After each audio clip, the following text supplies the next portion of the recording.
Bien, bonjour à tous. Dans cette capsule, je vais vous présenter une technique pour mémoriser le champ magnétostatique. Donc, en partant de la situation d'un fil parcouru par un courant, ce fil, avec ce fil, on va constituer un carré, une spire carrée, puis une spire circulaire. Donc, au niveau du champ magnétostatique le long d'un fil, sans rentrer dans des considérations de calcul, le champ, on peut le déterminer soit par le théorème d'Ampère quand le fil est infini, ou bien par la loi de Biot-Savart. Si je rappelle tout simplement que le champ 1, dans la situation 1, le champ P, il est suivant Eθ, sachant que ici nous avons le plan qui contient R, Z et θ qui viennent un vecteur unitaire perpendiculaire au plan, dont les coordonnées cylindriques. Je peux dire deux mots oralement. C'est que le champ B, en fait, ce qu'on appelle un champ, c'est un pseudo-vecteur. Hein. Un pseudo-vecteur parce que lorsque je prends un plan perpendiculaire au fil, on se rend compte que la source I n'est pas symétrique, c'est-à-dire que le symétrique de ce courant par rapport à ce plan, il est à l'opposé de celui-là. Donc on peut dire que ce plan qui est perpendiculaire à ce plan est un plan d'antisymétrie. C'est-à-dire si je le représente, hein, c'était pas le but de mon travail. Si je représente un plan comme ça, dans ce plan, et bien ici vous avez idéal de symétrie de celui-ci et vers le bas. Et en ce sens, on dit que la source présente un plan d'antisymétrie. Donc le champ va présenter les mêmes caractéristiques que la source. Donc le champ, il est perpendiculaire à... ce plan est un plan d'antisymétrie, et donc le champ lui appartient. Par contre, tout plan contenant le fil est un plan de symétrie, et par conséquent, il lui est perpendiculaire. C'est en ce sens que l'intersection d'un plan horizontal et vertical nous donne le sens du champ B. Tout ceci, je le dis oralement, hein. Ce n'était pas le but de ceci, de la capsule. Donc on sait que le champ est proportionnel à la source. La source c'est I. C'est-à-dire c'est le courant électrique qui engendre le champ B. Et ici nous avons une constante de proportionnalité mu0 sur 4pi. Le fameux 4pi qu'on trouve pour le champ électrique.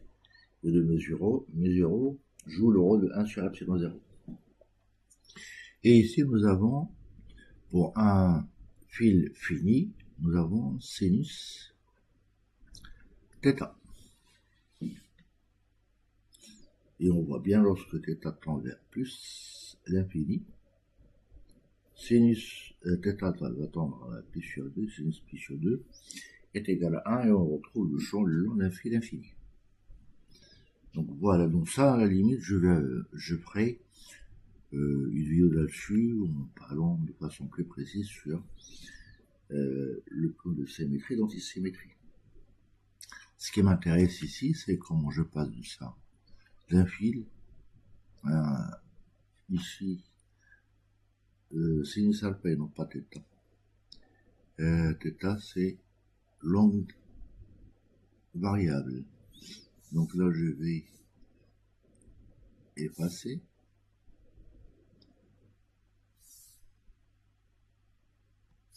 Alpha, ce sont les extrémités du fil, c'est-à-dire celui-là et celui-là. Et ici, nous avons alpha.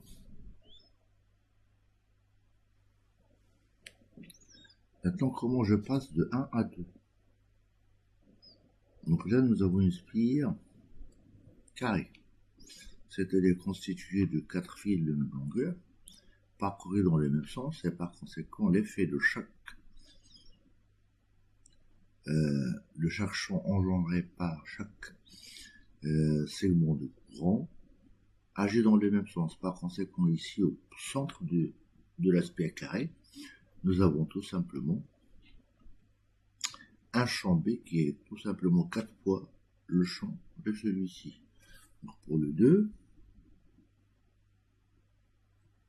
donc là, si on a la situation d'un carré, on part dessus 2. Je multiplie par 4. B, et là c'est mis 0 sur 2pi, non pas 4pi.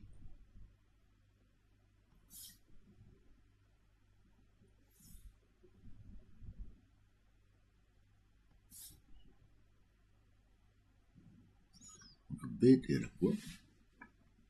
Est égal à 4 fois mu 0 i sur 2pi d. Là, il y a trop d'erreurs. D, c'est temps la distance. Hein. Et multiplié par sinus de alpha. Or, en ce qui nous concerne, ici, nous avons un carré. Donc, les deux diagonales constituent des axes de symétrie, et par conséquent, le tout vaut ici pi sur 2. Et la moitié de pi sur 2, c'est pi sur 4. Donc, alpha est égal à pi sur 4.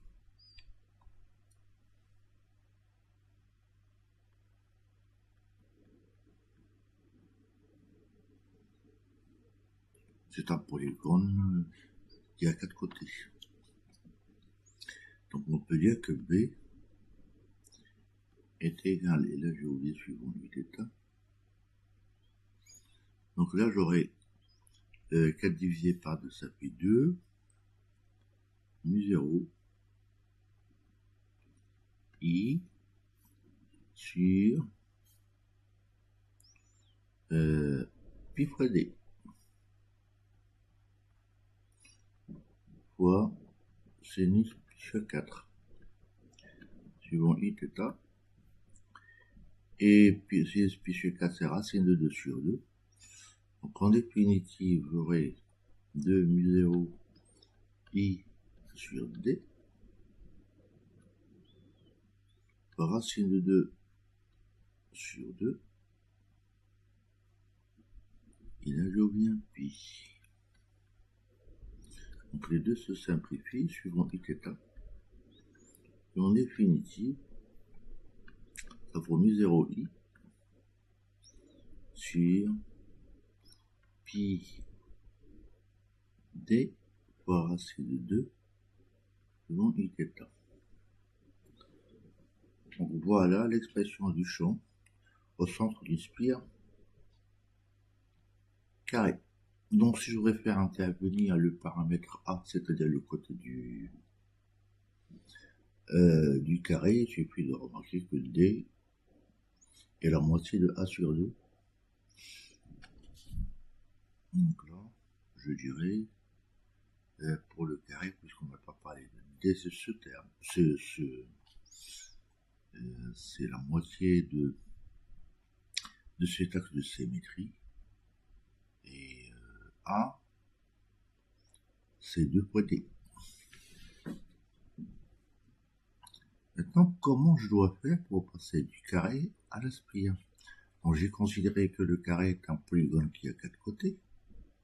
Dans ce sens que j'ai écrit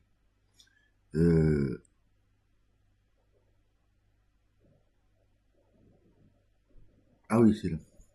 4 fois mu 0i sur 2pi d cosinus alpha. Maintenant, si j'ai un polygone qui a n côtés, donc pour la situation 3, je vais m'inspirer de la situation 2. Donc B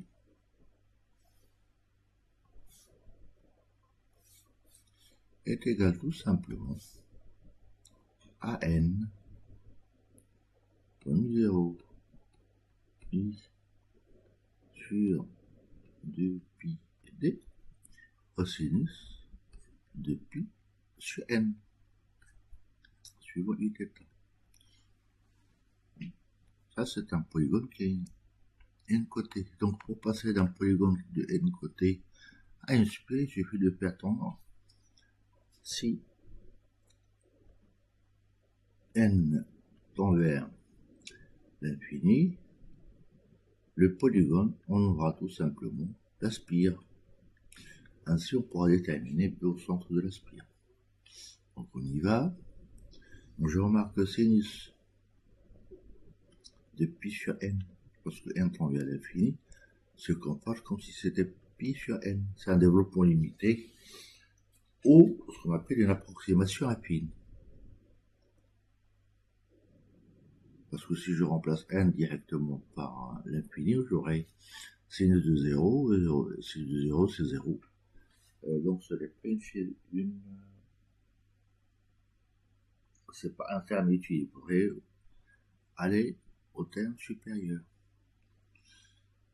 Donc, on y va. Donc là, je vais faire B est égal à n 0i sur 2pi fois d. Et là, nous avons dit sinus pi sur n va être approché va tendre plutôt vers pi sur n. Donc là, je simplifie. Et puis se simplifie suivant θ. En définitive, j'aurai mu 0i sur 2 fois d sur iθ. Déjouera le terme lorsque vous avez d de cette distance. En fait, c'est le rayon de la spire. Donc,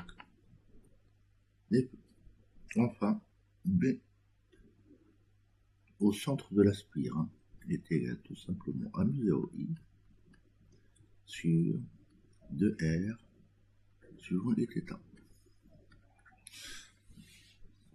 Donc voilà une correction qui avait pour but non pas le calcul du champ, j'ai fait des rappels oraux, donc c'est pour vous montrer comment mémoriser les champs soit au bois d'un fil ou d'un polygone de degré qui a 4 côtés, ou à 5 ou 6, quel que soit le nombre de côtés qui ont la même longueur, à l'aide du champ d'un fil qui n'est pas infini, il suffit de remarquer qu'il y a un signe, c'est un. Et après, ça devient très simple. Bien, j'espère que cette capsule a été utile pour vous. Si vous l'avez aimé, vous pouvez la liker et vous abonner à ma chaîne. Quant à moi, je vous dis à bientôt.